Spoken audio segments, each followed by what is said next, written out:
Thanks so much, Eric.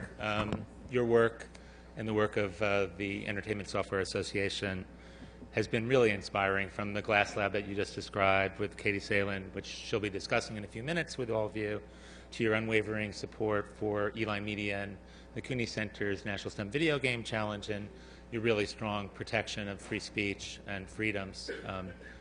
You've just been a rock star in terms of supporting young people's learning in the digital age. And thanks to Games for Change, Ossie and Michelle, really, really good of you to invite us to curate this learning track. You're getting closer and closer to your ambition to launch a Broadway hit. I especially appreciate the fact that we're on the stages, since I'm from Sesame Workshop, where Avenue Q operates its daily adult Muppet Capers. I speak as a relative newcomer to the festival. Some of you guys have been coming for 10 years. I came for the first time 3 years ago, and I predicted, probably because I didn't think I was going to have to come back or be invited back, that by 2015 every major philanthropy and government agency would have a games portfolio. In the health, environmental, civic participation, and defense sectors, that's already the case, actually. And now I think educational philanthropy is taking note, and you'll hear from some of the leaders in philanthropy today. At the Cooney Center, we're mapping and tracking these developments across sectors, developing analytical reports, partnering with industry to produce new models and investments and promising prototypes, and convening leaders to mobilize the underlying social justice spirit, which I think is absolutely critical, that is active here at Games for Change. We'll also launch this fall, inspired by groups like EdSurge, the first website ever produced as the go-to community for investors and developers. It will be entitled simply gamesandlearning.org. So in the learning space, as these next two panels will make clear, things are really beginning to hop too. This year, Games for Change has arrived at a propitious time, I think, for educators and reformers. While school is out for just about everyone in the next week or so, the national debate over the next wave of education reform is just heating up. Nearly everyone, from economists to business leaders to the PTA to President Obama to a bipartisan group of members of Congress, agree that the dismal educational track record of the past decade that is sending millions of children on a trajectory to failure is simply unsustainable. In the face of global stiff competition, the alarm bells are ringing if we hope to sustain our leadership in innovation, and for me, more centrally, as a decent society devoted to opportunity for all. But I think here's some good news. Despite our mediocre performance in general and our tragic neglect of young people living on the margins, I believe there's reason to be very optimistic. Never before have we had as many tools and instruments or the practical craft know-how we currently do to address the problems that plague so many schools today. In particular, we've made exciting breakthroughs to help promote high-quality teaching and to address the lack of engaging content that has discouraged rigorous learning. And finally, and this is where I think games are especially promising, we now have measurement tools and engines which just might finally compel and incite in-depth, personalized learning. So what you're going to be hearing from on the panel today are some really exciting leading experts, many of whom you already know, from across the learning space, and two of the nation's leading journalists, Greg Topo, who's writing a book on games and who covers education and demography for USA Today, will lead our panel following this plenary panel at 11 a.m. That panel is the second treat for those of you who are following the learning track. First, we'll have, in a moment, Kevin Bushweller, who's one of Education Week's top editors and the editor-in-chief for its well-known Digital Directions. He's about to introduce a plenary panel of three of the nation's leading thinkers and doers. They're all inspired by Jim G's One Essential Question, posed in his best-selling book, which launched a new conversation, I can't believe it, a decade ago, about games-based learning, when he asked the essential question, what do video games have to teach us about learning? So let me welcome the first panel this morning and ask Kevin to get us rolling. We hope that you'll join us for a highly interactive, compelling conversation. Thanks for coming. Kevin.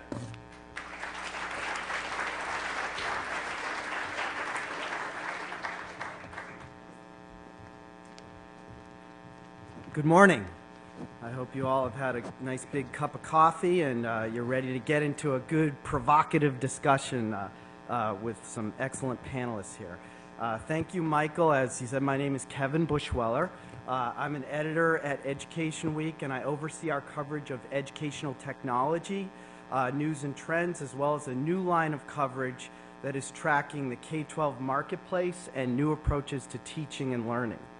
Now, over the past few years, Education Week has been devoting more time and attention to our coverage of the use of digital games in education. Clearly, what we found is challenges remain on a number of fronts. Many teachers are still not comfortable with digital games, making them skeptical of their value and resistant to integrating them into classroom learning.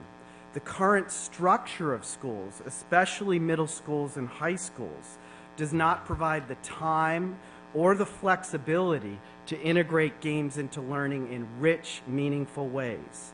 And many schools still do not have the technology bandwidth to make digital games run smoothly and without interruption.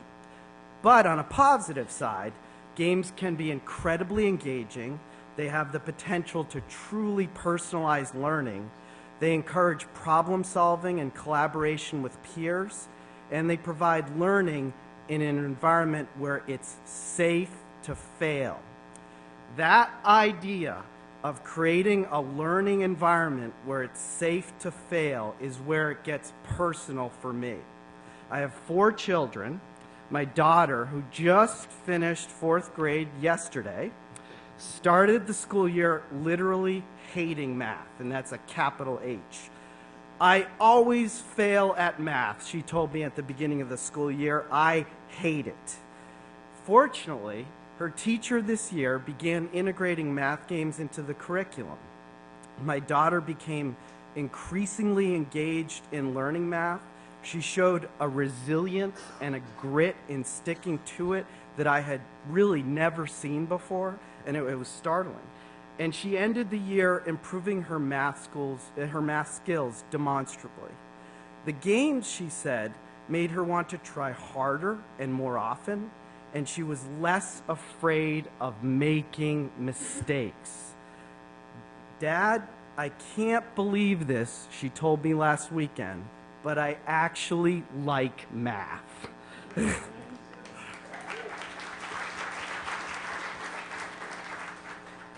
Now, of course, my daughter is one student in one school in Virginia.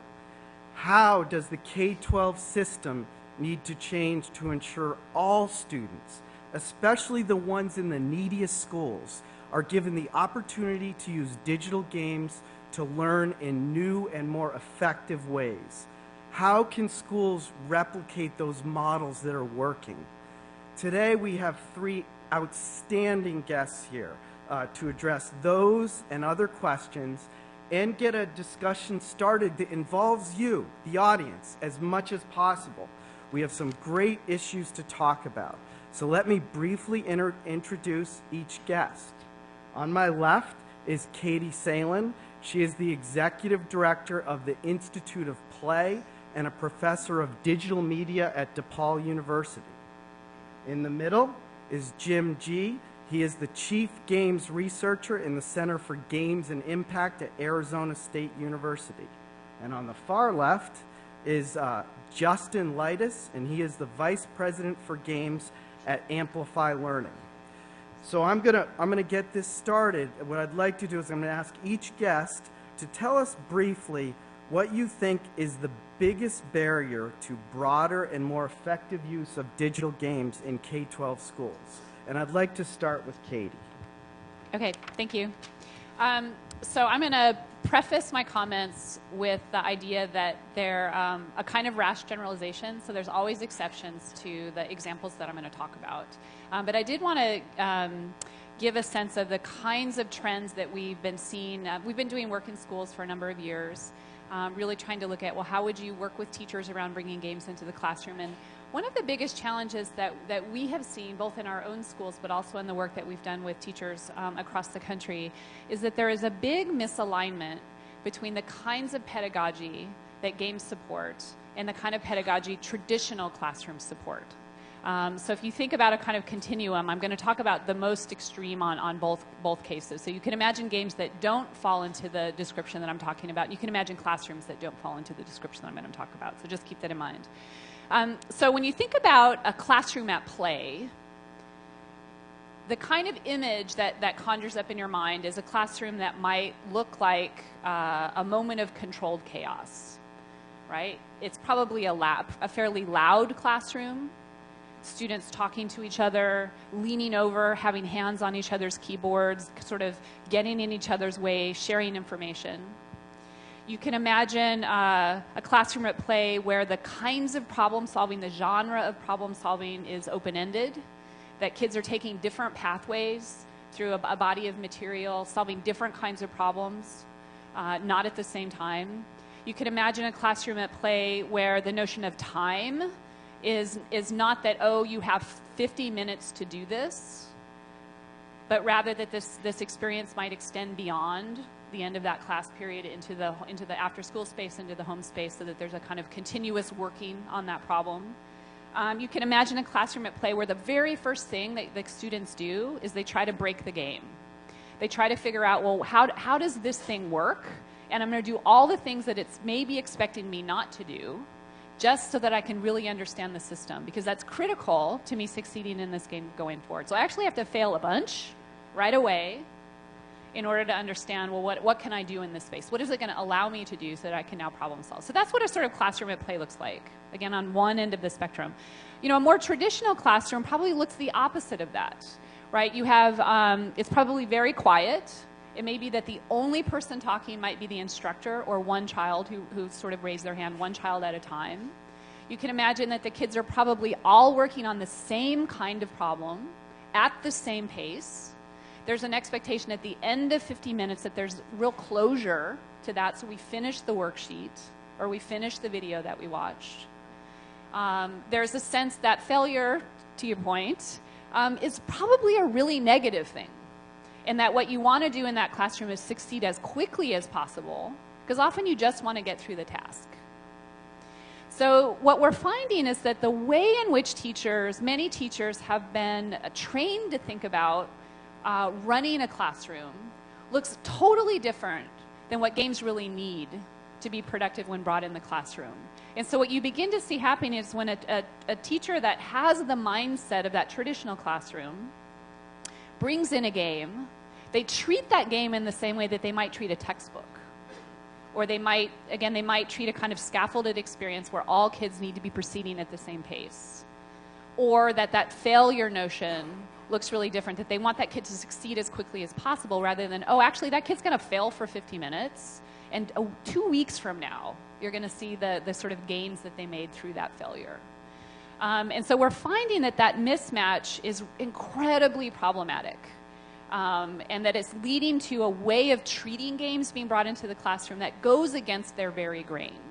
And so it's not just about bringing games into the classroom. It actually requires a transformation of the thinking about what that classroom looks like, how it behaves, how we think about the quality of learning in the context of what the affordances of that game are.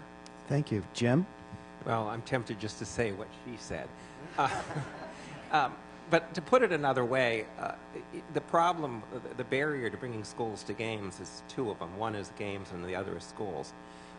We really shouldn't be bringing games to school, but game-based learning. Game-based learning is socially interactive, well-designed experiences in problem solving with copious feedback and goals and a win state that lowers the course of failure and in the end leads to a modding attitude, the attitude that you're a producer and not just a consumer.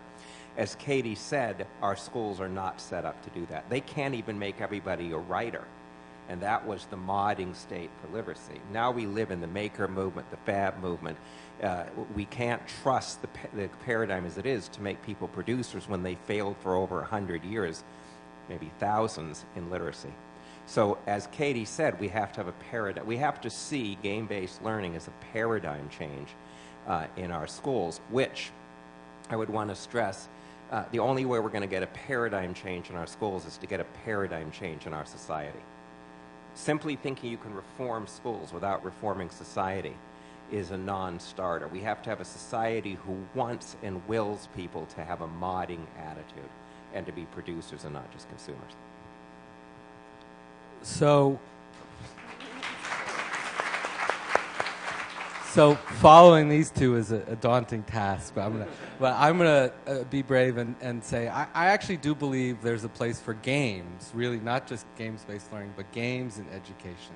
But that games in American schools, I do think there's a mismatch, and to understand where that mismatch is. I think the first is the 50-minute class period. That when I think about big G games, the games that I really love, and I think the games that have the most, I was lucky enough to start working for a game company, a professional game company at age 11, and so got to be a game designer and work at that at the age of the kids we're trying to work with. So whether it's Dungeons and Dragons or Minecraft, these are not games that fit very easily into a 50-minute class period. And then when you talk about the affinity spaces around games, the kind of learning that takes place around the game, not just in the game, that also seems to be doesn't fit very well into that time frame.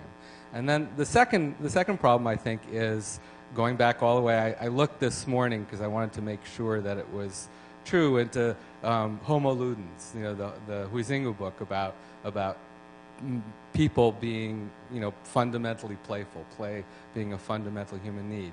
And the first characteristic of play that he identifies is play is an expression of freedom. And so the nightmare I have as someone who loves games and someone whose whole life has kind of been influenced by them, by the opportunity to play and create them, is that games become another compulsory activity in schools. And we do to intellectual games, to mind games, what we've already done to physical games. Physical games are really interesting. You look, on the whole, kindergarten knows what to do with physical games. There's this thing called the playground, and kids run around and they play and they explore and they organize and they do lots of great things and they're getting a lot of exercise. So why is it we go to that to then having a society which is out of shape and obese and all these things? Well, at some point, the playground turns into gym class. And when you have gym class, all of a sudden you take those same activities that were voluntarily and self-organized, and now it's a form of something where the gym teacher is telling everybody what to do at a given time and what the rules are and that, for not all kids, but for a lot of kids, becomes really unfun. And not engaging. So I think those two things, if we're going to have actual games as part of education, they have to respect the things that make them games. The first is they allow for that. I'm going to spend 4 hours or 6 hours doing something and not even notice that the time has gone by. And the second is that it's something that kids choose to do. I think it's possible to have that as part of an educational. And then the last thing I would say is, putting aside games, I think there is a misunderstanding about schools as currently organized can reach the objectives that they set for themselves. So let's take reading as an example. Middle school kids who are not reading at grade level are typically behind by 6,000 or 7,000 words in their vocabulary. Now, it may not be 6,000 or 7,000 different words, but they may know I want in the sense of I want an apple, but they won't know want in the sense of for want of a nail, a horse is lost. If they're 6,000 or 7,000 words behind in their vocabulary, there's no way in 100 hours of English class they are going to catch up to any meaningful extent. The only way they're going to catch up to a meaningful extent is if they do hundreds and hundreds of hours of reading in their own free time. Right? It's not homework, it's not class time, it's going to have to be these kids become active readers of something they're enjoying reading. And so that model of what it would take to get kids to reach the goals that we want for them and that are embodied in things like the Common Core standards, schools are not set up to do right now. So I think those are the big barriers. Okay, thank you. I'd like to probe this mismatch a little bit.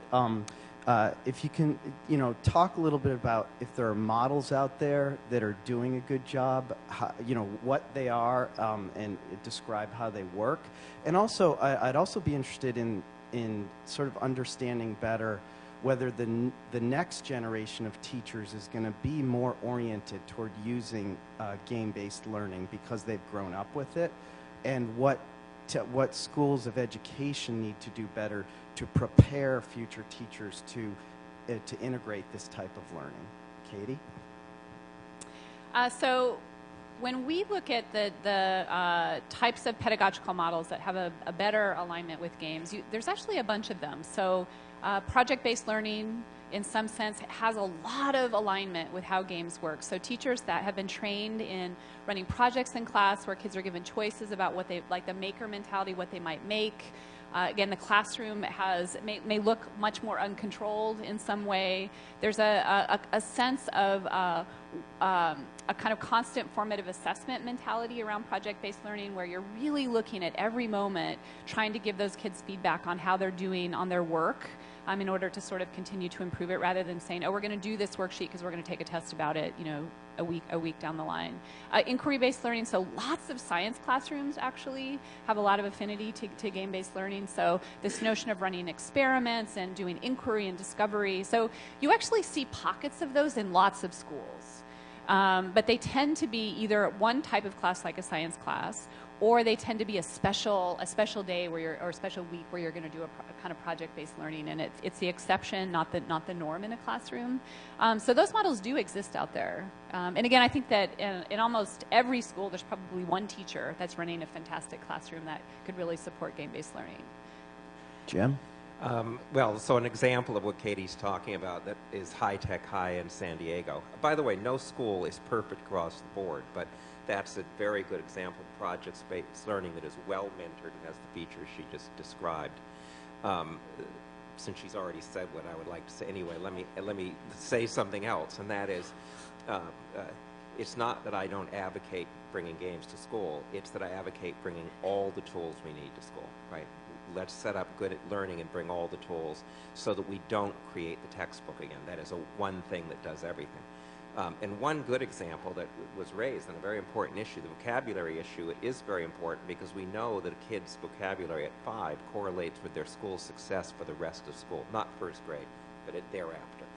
On the other hand, it turns out, and while it's true that one way to pick up vocabulary is reading, it turns out that reading is not a particularly good way to do it. It takes 5 to 7 exposures, and of course, if you have a bad vocabulary, you're a bad reader, so why in the hell are you going to read? So we need a way, this is where games can actually do something new. Because what a game does, it allows you to be in the world that language is about. So rather trying to learn words by matching them with other words, or you know what you get in school, if you can't understand a text, you get another one. See, but what we can give people is the world. So if you want to learn terms of chemistry, I can put you in the world of chemistry where you see it, do it, and you can align images, actions, goals, and experience with the words. And then we know that you actually understand them, not just to pass the vocabulary test, but you understand them as tools with which to see the world in a new way, right? See, that's a new thing we can do. We've always done that, by the way. Rich parents ensure their kids have experiences that spell out the meanings of words. Now we can give those experiences to everybody through games and other related technologies. Justin, what is Amplify doing to try and... So the big bet that we're making is on doing a portfolio of games, some of which were on display yesterday from Jesse Schell and others. And I don't know how many of you saw his lecture last night, but after coming, I feel like the big thing I want to say is we're proponents of goat-based learning. But that may not make a lot of sense unless you heard his talk yesterday. It was about sheep and goats. But we're really focusing on the use case of outside the classroom voluntary learning by kids. That schools, very conscious of the equality issues, to make sure that so it goes to the school districts so that all the kids in the school system have the same set of tools, but then give them the tools to learn outside of the class day. And we do think that needs to be voluntary. I think homework and games are another example of compulsory learning, which games are not especially suited to. But then give kids an opportunity to do the kinds of things that James was just talking about. Explore science worlds, explore math worlds, explore literary worlds. I mean, Jesse Schell's team has been working for a few years on essentially a world of literature where I don't know if any of you have ever read Jasper Fjord's novels, where the characters are coming out of books and people are going into books, and it's a bit like that. And then give them the scaffolding and the skills so they can both, as individuals and in groups, do things which are intellectually challenging. And then I think the opportunity for teachers, going back to the question you had before, is I think an old model of relationship between teachers and students is teachers and students have direct contact with each other during the school day, and then the teacher, who works very hard, takes the kids' homework, spends probably the better part of their evening working on the homework, and then the next day gives it back to the kids and interacts with them again. And there's this did these wonderful surveys of teachers where we asked them, have you missed significant personal events in your life because you were at home grading homeworks? And a huge percentage of teachers would admit that they had missed people's birthdays, family members, because they were really committed to providing feedback to their kids on homework. And then we asked them, do you think that the feedback you're giving to your kids makes a difference? And the overwhelming answer from the teachers was, I don't know. So the combination of them working incredibly hard at something to provide meaningful feedback to their kids and being unsure about whether that feedback actually was helpful, I thought was enormously moving and odd. So here's the way I would like to see it, and I think technology can play a role in that, is that the interactions between the teacher and the student don't end when the class ends. That when the teacher is marking up or providing feedback to some piece of work that a student has done, or when the student is doing the work, whatever time of day or night that they're doing it, there are opportunities, if they're both available, for them to interact. So that one of the things we know is that, I assume it's true for adults, the quicker you provide feedback, teachers have what's called the 48-hour rule, which is if you provide feedback to a student more than 48 hours after they finish the work, they won't look at it. Like, essentially, it's as if feedback on somebody else's work. So they know they have to give feedback to kids quickly. What if we had a system where when a student does something and wants feedback and the teacher is available, they can provide it right away? So I think that one of the things we're looking at is teacher as dungeon master, right? Where for the teachers that are interested, they can participate in a game environment, the big G kind of game, but do it in not just in that 50-minute class period. And that's where I think the digital thing is potentially very helpful. When you look, great believer in non-digital games. I think, a lot of the great learning games are physical games with physical manipulatives. But the advantage of digital is that it does allow you to get outside of that box of the 50-minute class. Okay, thanks. Oh, go ahead. So I just wanted to add one more example, but of a game. So every week I get emails from game companies or people that are making games, and they say, we have this product. Do you think it would work in your school? And so our litmus test is that I forward that URL to our teachers, and I've been watching sort of over the years to see which ones stick, right? Because what I want to understand is, well, what are the qualities of games that teachers, upon a very quick review, will say, aha, yes, I can use that. And I would say 90% of the links that I send over don't go anywhere. Like, they never get picked up by teachers, even if they're fantastic games. And so I've been trying to understand, like, what is it about those products that maybe in a teacher's mind represents a kind of barrier? So the one product this year that has sort of swept both of the schools that we have, one here in New York and one in Chicago, and very different schools, is Minecraft. And this is at the middle school level. And what's interesting about Minecraft is that it's been taken up by teachers in all subject areas and been used in radically different ways from classroom to classroom.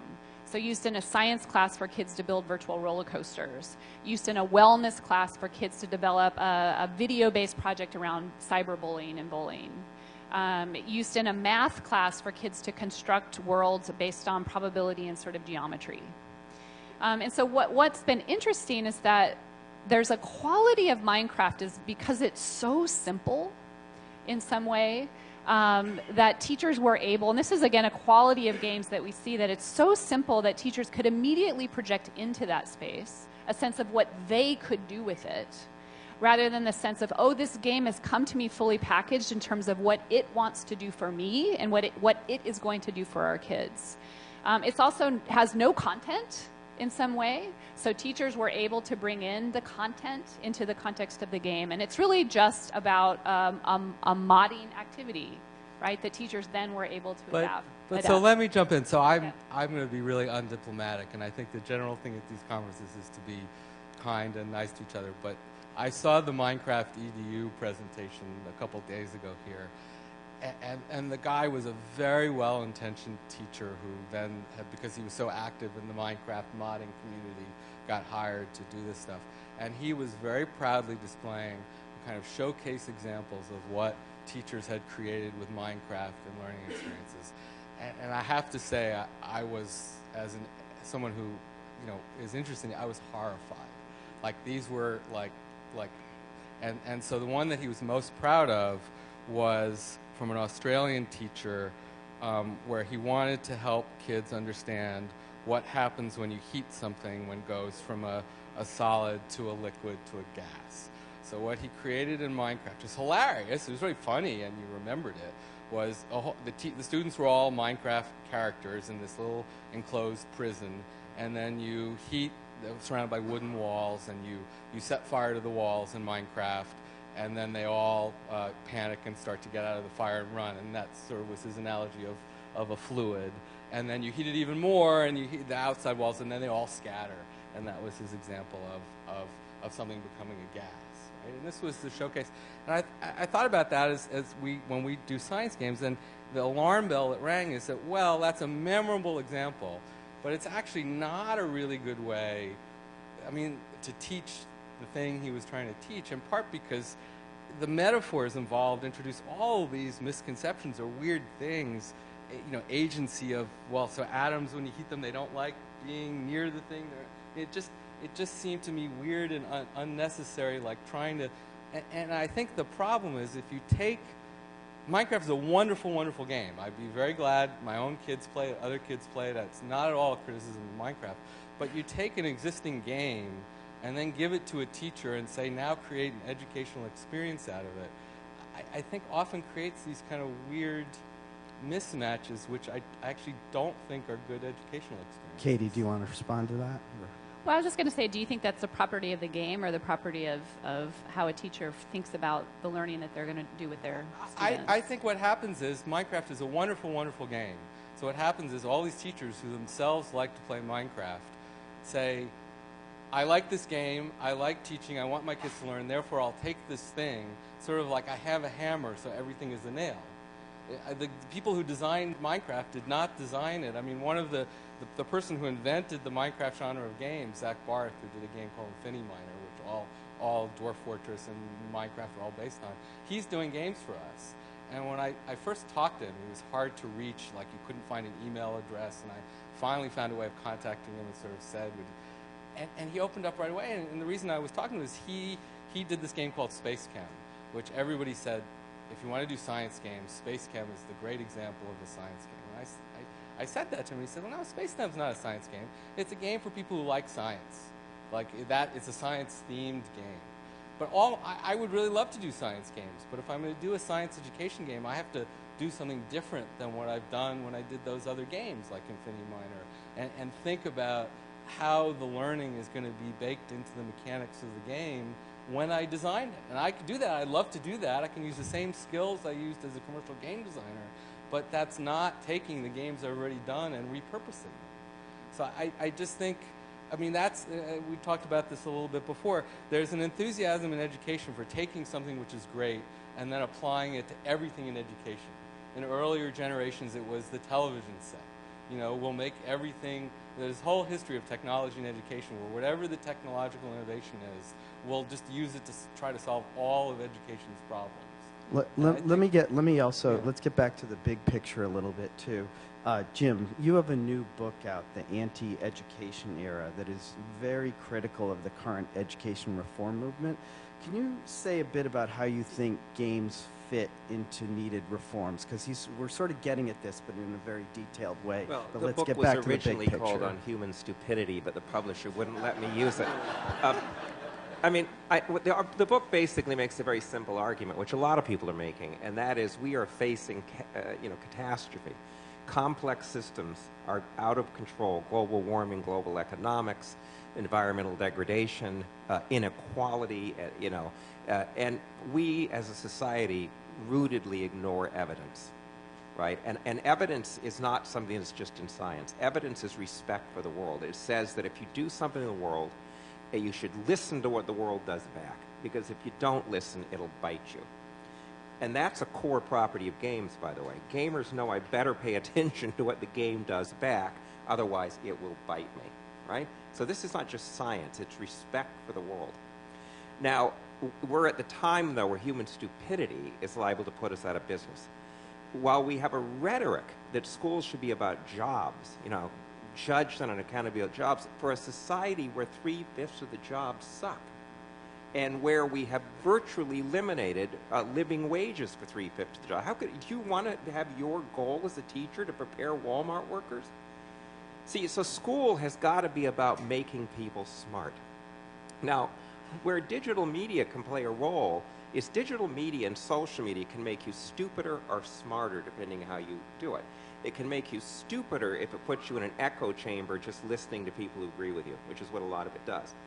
But if it allows you to do collective intelligence, to no longer trust that any one expert can face a complex system, but only a good World of Warcraft hunting party can. There's a cross-functional team of deep expertise, well integrated, and with deep tools so they can solve complex problems collectively, then we can be smart. And that should be the goal of game-based learning, and it should be the goals of schools if we want to still have a society. Yeah, And if you buy that book, I can retire. So go on. So we talked a little bit backstage about what we've learned. We've been doing play testing and field testing with kids, thousands of kids over the past couple of years. What have we learned from it? I would say the single most interesting thing we've learned from it is that kids, when I was publishing games 30 years ago, tabletop games, you create a game, you published it, and the game was done, and people either liked it or didn't. They could give you feedback on the game, but that was kind of the relationship between game creator and audience. Now, kids really have the expectation that they want to be, even for the best commercial games, they never want the game to be finished, and they want to be part of the modding community, or the community that continues to create the game. And the best commercial games, and I think the best educational games, will be ones that have that feature, that whoever the kids are in whatever school or whatever not school they're in across the country, they are participants in continuing to make the game better and different. And again, I think that is something where digital doesn't mean it will always happen, but it makes it possible, so that basically every kid who plays a game becomes part of the development community for that game. And I think for middle school kids, one of the things that's empowering is there aren't too many other opportunities in their lives where they get to be creators. I mean, so Little Big Planet is another example of a really powerful game where kids, as part of the game, the kids get level building tools that they can build levels of the game and then share them with the other users of the game. Well, kids have built something like 6 or 7 million levels and shared with each other. On their websites, you can go and see the fun of the game is people rating and reviewing and playing each other's levels. So I think that's where educational games need to go also. Katie, you have a vision for learning to make it playful and rigorous. And I'd like to, I'm curious about how do you go about making sure that games are developed in a way that are both playful and rigorous? What types of elements need to be included? What types of research has been done which, support that? Ooh, that's a big open-ended Yes. question. I'm trying to think about how to approach this in a way that I don't want to go into a big sort of game design lecture. So I think one of the one of the challenges, and both Jim and Justin brought this up in some ways, that again we want to move beyond the mentality of thinking about the game as this sort of discrete object that you're going to design that gets dropped into the classroom, and it's going to do all of this work that then doesn't sort of connect to things that might sort of come out of that game or that might come into before that game. So when we think about, in our work, we co-design games with teachers and kids. That's just the process, and the teachers really bring the understanding of what the rigor needs to be. So when we talk about rigor, part of it is, well, what are really the outcomes that they're hoping the kids are going to get by playing that game? So sometimes those outcomes are skill-based outcomes. So wanting to give kids an opportunity to do some deep practice around some specific kinds of skills. Sometimes those experiences are exposure to a set of ideas. And a set of kind of experiences and interactions that Jim talked about, a kind of world space that might provide a context for kids to understand something about science, about math, about history. So the rigor comes in there in terms of really understanding what is the hope for the types of experience that you're going to create for the kid. The playfulness comes in the context of the types of things that I talked about in the very beginning, in the sense of what is the agency that player is going to have in that game to make choices that are going to be meaningful to them. So most games tend to be not playful if a player doesn't feel like they have any ability to make a choice. And in fact, that their presence in that game doesn't matter at all. And in fact, we've designed a bunch of these kinds of games that we call like a game on rails, where it actually doesn't really matter the set of choices I'm going to make. It's going to push me down some kind of path anyway.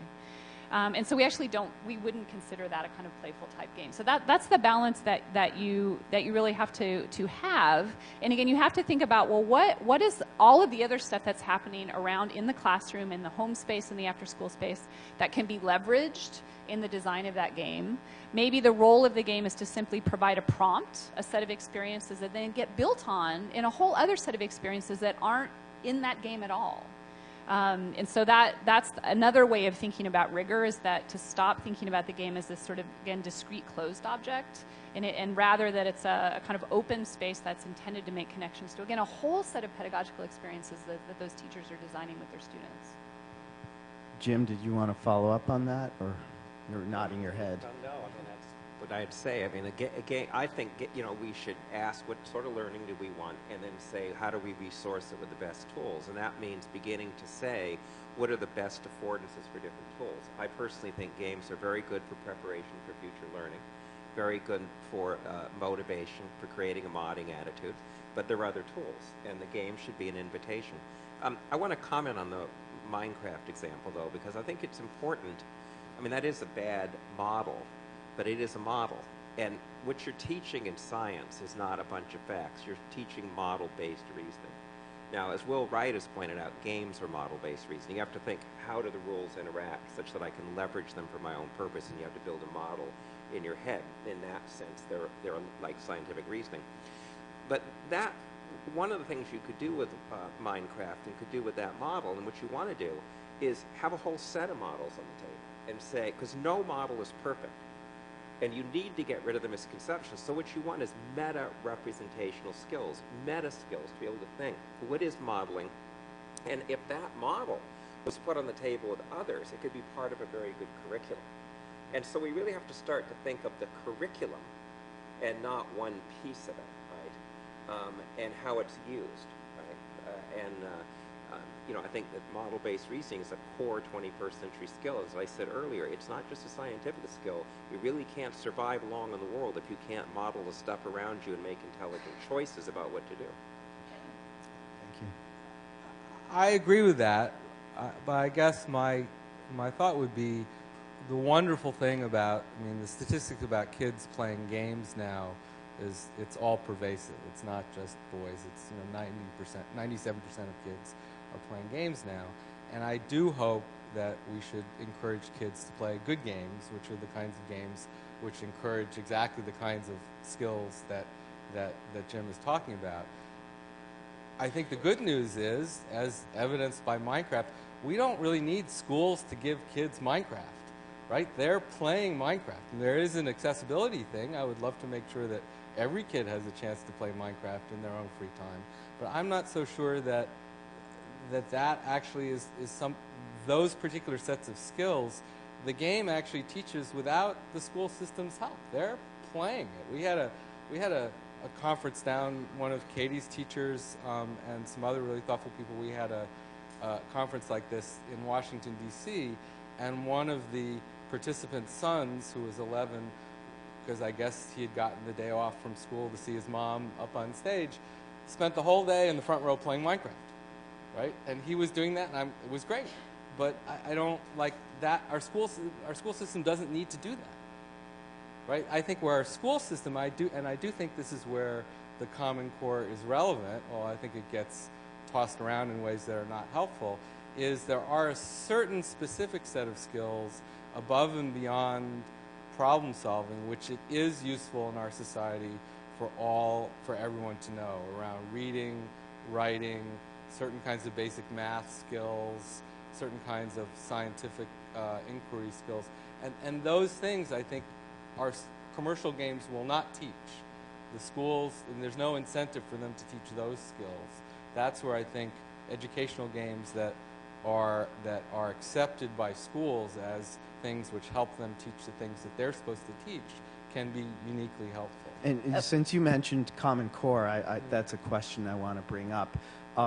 What impact do you think Common Core is going to have on the growth of game-based learning or the lack of growth of game-based learning in K-12 schools? And what approaches do you think the people in here need to take to deal with that? So I suspect all three of us will have something to say about that, but I'll jump in first. I think the first thing to understand is that when you look at the three things, there's Common Core ELA standards, Common Core math standards, and the next generation science standards. They were written by different groups, and they're really different from each other. So the challenges that game makers will face or educators will face with each of those three, I think, are really lumping them together in some ways is probably not so helpful. The English language arts ones, which David Coleman is the lead writer for, I think are really unusual and wonderful in that there's a really important way in which there's only one standard. That although there are lots of, at least for grades 4 and up, although there are lots of different specific things that are listed with there, they all correlate with each other. So it's not the case that a given person would be good at one of them and not good at the other. The evidence is all your ability to do any of those things correlates almost entirely with your ability to do any of the others. And the simplest way to describe the English language arts Common Core is just read like as David put it, read like a detective and write like a reporter, right? And so the liberating thing for a game designer, for the English language arts thing, is there's this big goal of getting kids to read well and write well, and that anything you do which helps kids at that is in some, if it genuinely is that, is aligned with the Common Core. The math is really different.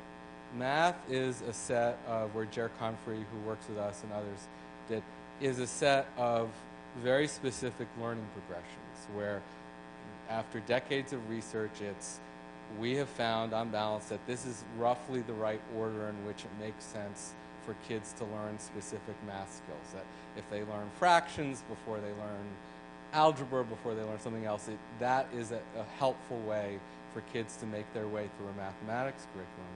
And I think for game designers, that translates very well into level design.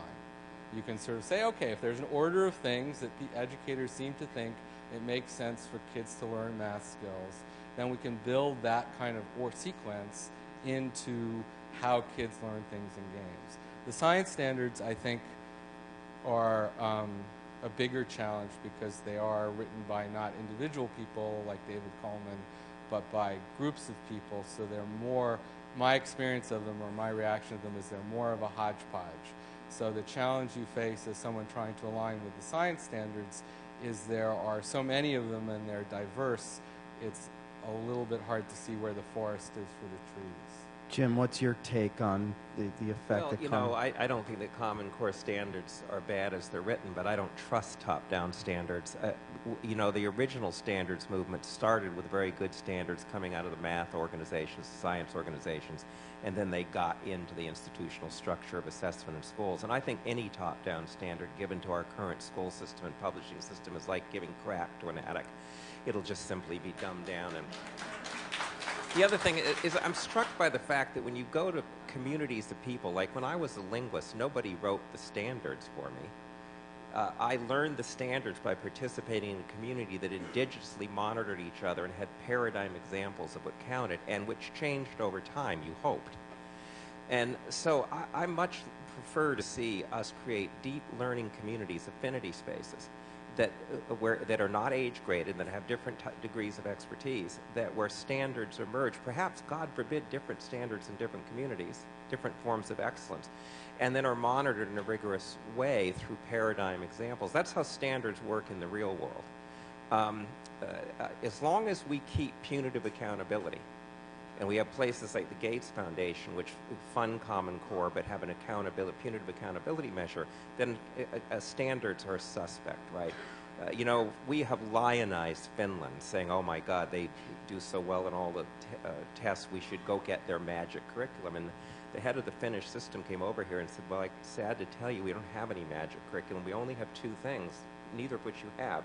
One is we don't have accountability for teachers. We have responsibility. They do their own assessment.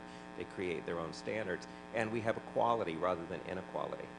Those are two things Americans don't want. And they're more important than any curriculum we could offer. Katie, do you have a take on the Common Core's effect on teaching? Well, I was going to say, so one thing that I think there's a subtext running through this conversation that I'm a little uncomfortable with, which the Common Core gets at a little bit, which is a kind of reinforcement of there's learning in school and then there's learning out of school. Somehow in this conversation, we've been really focused on this notion of like, there's stuff that it can happen in the classroom and then stuff that maybe is better out of the classroom. And for me, the Common Core, just an example of the reification of those kind of institutional boundaries. And for me, the hope and optimism around games and the kinds of learning that they support is that they intentionally break down those boundaries. They don't say that this is something that is a kind of learning that you do in school, and then, oh, here's this amazing space after school where I can go and do this other stuff. The goal is that, wow, could we create experiences that actually blurred those lines altogether? And again, aren't stuck in this notion of these kind of standards, right? Which only schools care about, and they only care about them because of the accountability regime.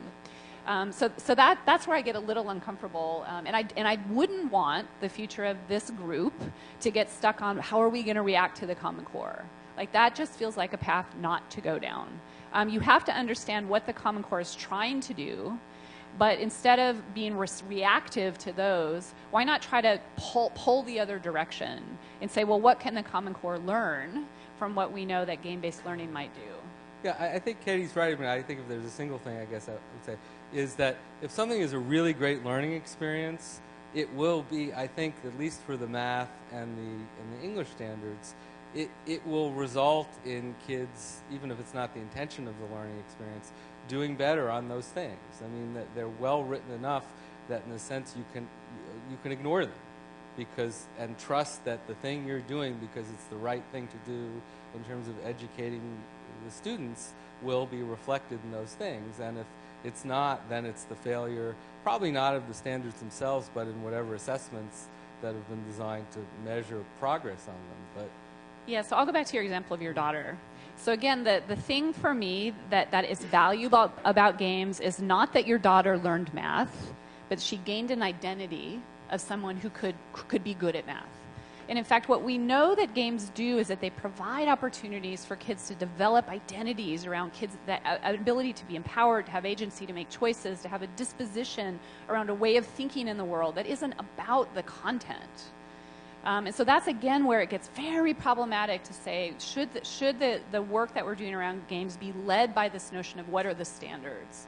Because those standards care about a narrow set of things that, in my opinion, aren't the things that we really should value about supporting kids and learning in schools, which is about being human beings that have choices in the world, that have strength and power to make choices and to know that they can do lots of different things. Like, none of that is in the Common Core. But I would say the ELA standards, I mean, I'm a parent. I have a 7-year-old son, a 6-year-old daughter. I, as a parent, really do care that I really hope that they will be lifelong readers. That actually, maybe that's old and an antiquarian view, but I actually think that is something, not because I think it's going to make them college or career ready or anything like that, simply because as a human being, I think they will have a richer, more fulfilling life if they are lifelong readers. And I do think, and be able to write in ways that they can express their opinions and be critical thinkers and express that in their writing. Those are specific things that I want for my own children.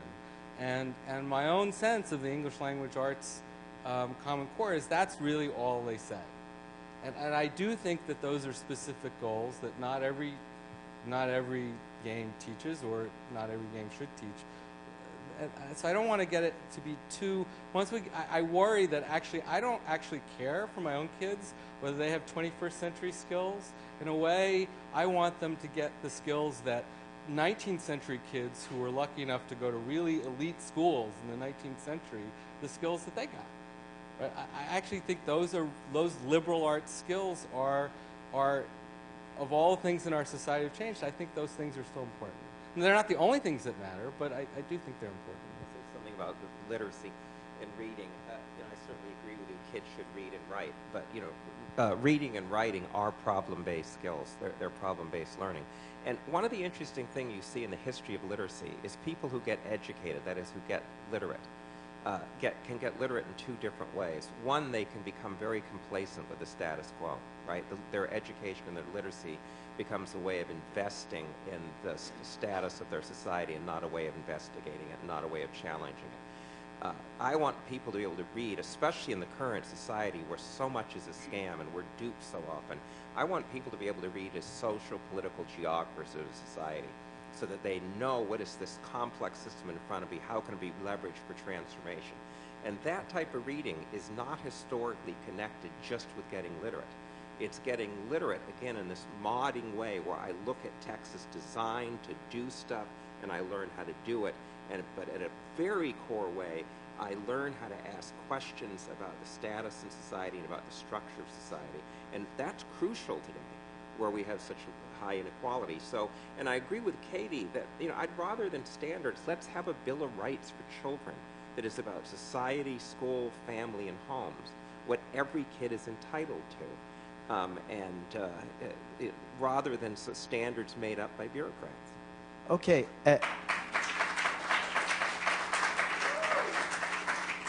At this point, we'd like to open this up to questions from the audience. Please try to speak up when you state your question, because we don't have mics in the room, and I'll repeat your question. Over here on the side.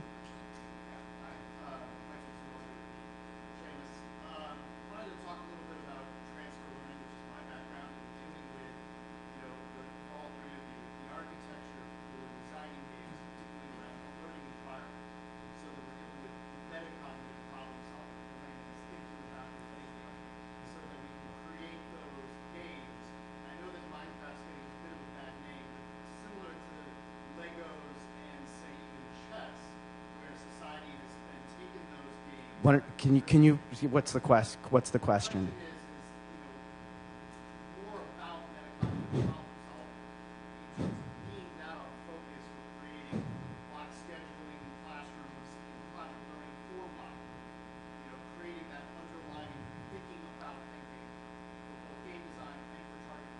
Okay.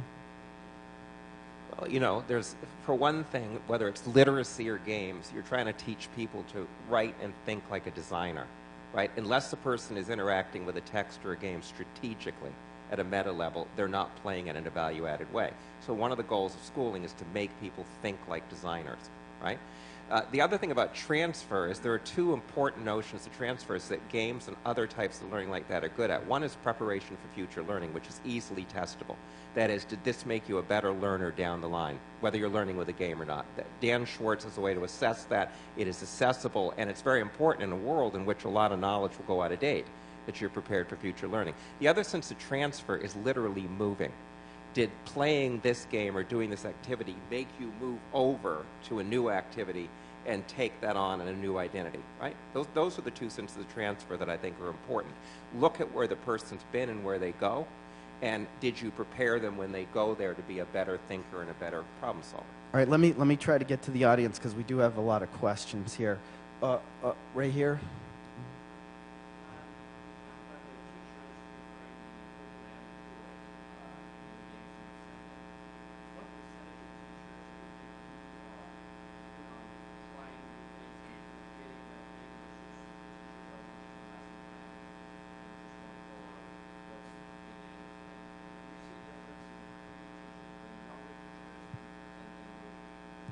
Okay, so I think there were three pieces in that. So one right. was, in an example I gave around Minecraft, I mentioned that the open-ended nature of that game was interesting to teachers. So what percentage were interested in that versus more kind of closed frame lesson plans? And then is there a difference in, do we see a difference in younger teachers versus some older teachers? So again, I will say with the Minecraft example, it was not to say, again, make a generalization that all teachers love open-ended games. It was more that there was something, the open-endedness of that game in itself was of interest to many teachers, right? We also have teachers that love a lot of the games on Brain Pop, which are totally closed and they're very skill-based, and they use those as well. But the Minecraft example was more about this notion of, can we begin to develop games that allow teachers to sort of build their own ideas into them rather than giving them this sort of closed picture. In terms of the younger versus older teachers, we actually haven't seen that much of a difference. And again, I only have a small sample, which is the two schools that we're working with. We have teachers that have been teaching between 5 and 11 years that are as open to using games as some new teachers that are just coming out of school. I think the difference is that the younger teachers maybe haven't been enculturated in a way in a school that is not open to games. So the question may be more like, when we get teachers into our school, what are the schools that they have come from? Have they come from schools that, in some sense, haven't allowed them to be open and think about games? Or have they, in fact, come from schools where there was that openness? So that actually is the litmus test of sort of the experiences that they've had, whether or not it's that they haven't had them yet, like young teachers, or whether they've had them in previous jobs. Okay, let's go in the far back there, way up top. Yep, stand up and please speak up.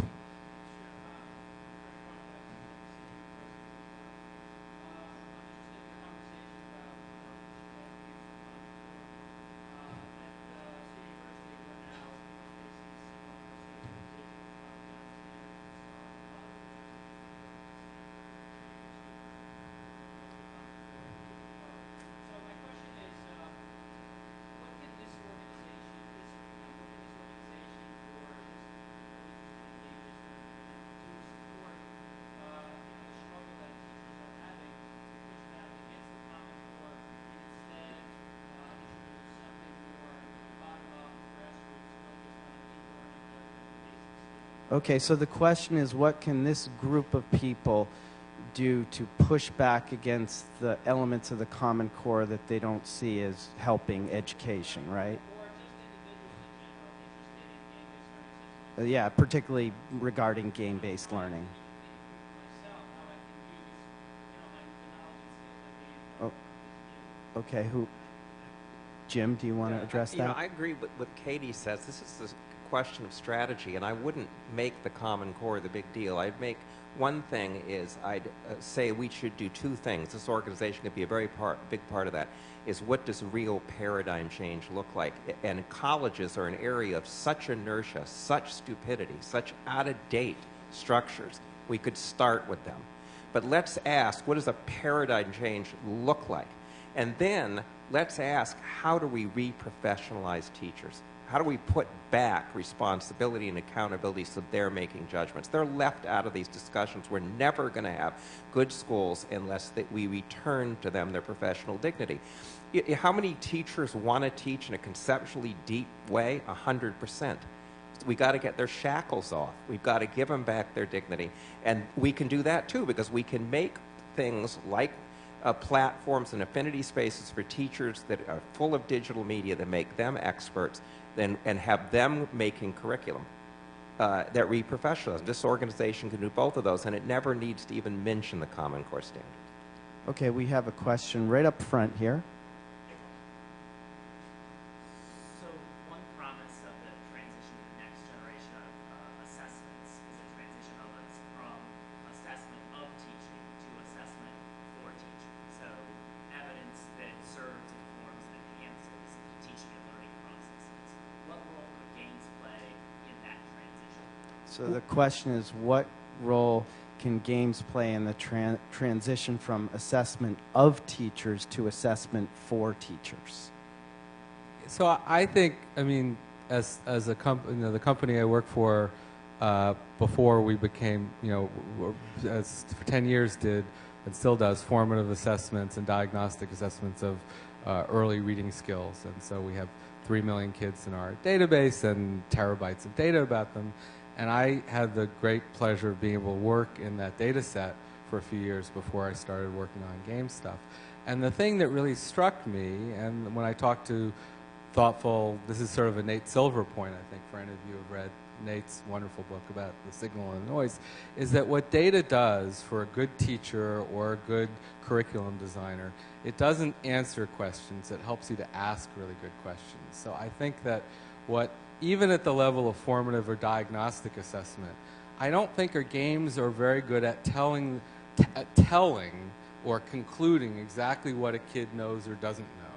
What the game can do is provide, especially digital games where we're getting the click stream and we know what the is provide clues where a thoughtful person, especially a teacher who actually knows the child in question, can then use those clues to think about where is the kid struggling, but it needs to be treated in that way.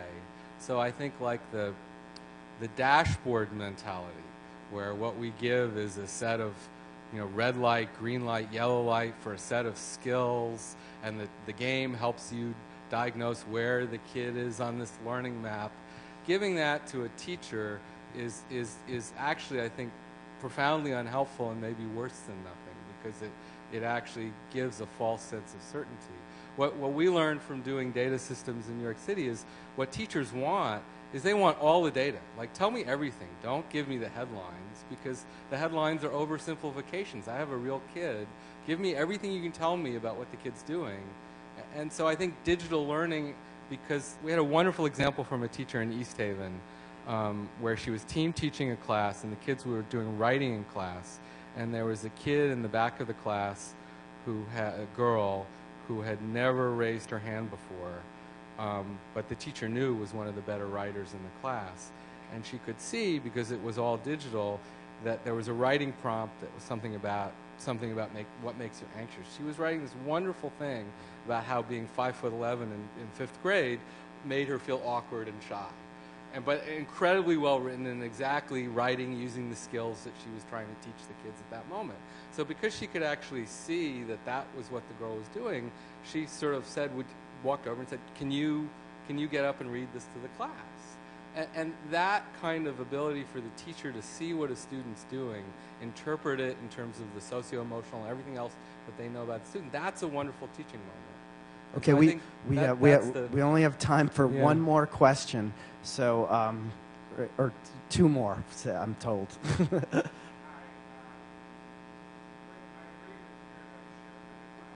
Can you speak up? Can you speak up, please? Stand up.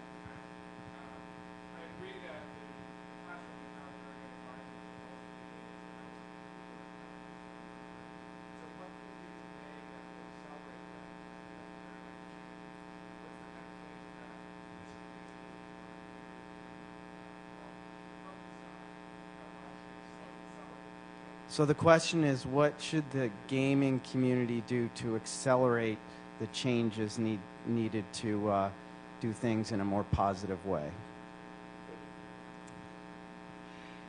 I don't have a good answer to that because it's a complex problem, right? But I would say we have to continue to build examples, right? So one of the challenges with game-based learning, I'm going to tie this back to your question around assessment, is that learning in games is really hard to see from an over-the-shoulder view, which is where actually games suffered for a long time from a journalistic perspective, which is journalists would stand over the shoulder of a player, sort of watching them play, and say, well, I don't understand what learning is happening. I don't understand what's happening in this game. Because the truth is you actually can't understand what's happening in a game unless you're playing the game. And one thing that is fantastic, again, about a classroom at play is that through the conversations of kids in that classroom with each other, you get the formative assessment in the classroom happening. So it's actually, in one sense, less about the teacher dashboard, like let's channel all the data to the teacher. The kids are giving rise to the data through the ways in which they're interacting with that game and with each other. And so there's something about those types of examples of making the learning more apparent to people outside of the game that I think will help shift the conversation. Because part of it is people just can't see it, right? And the more examples we have, and this is where, Jim's been working on this worked example project for a long time, which is let's just try to make the examples of the good things that are working more visible to more people to start to make that conversation. So I think we just got to keep building things. Okay, we have time for one more question. I think it's appropriate to ask this young man to give us his question.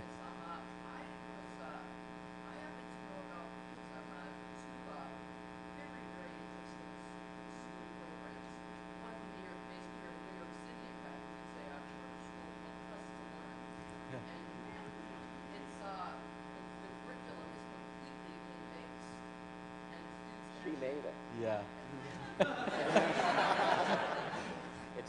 She designed the school. Go ahead, ask your question.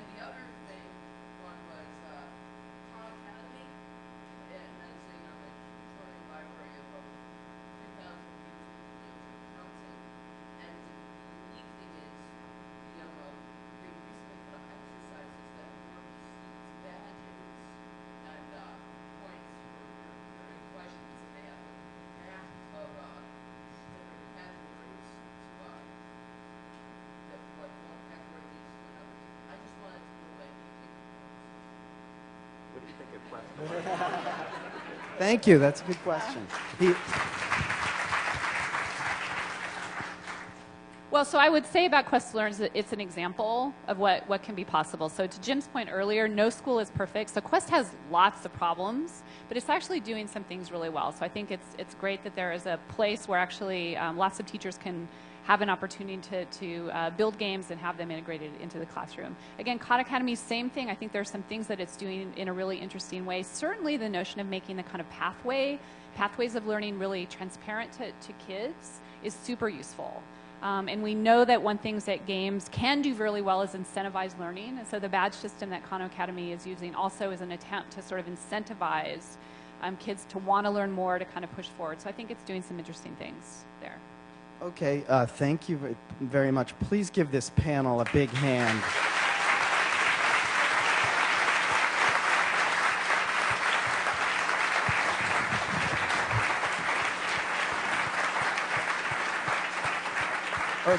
And I would highly encourage you to stay seated because we have a panel coming up that's going to continue a lot of the conversation that was started here, and I think you'll really benefit from it. Thank you.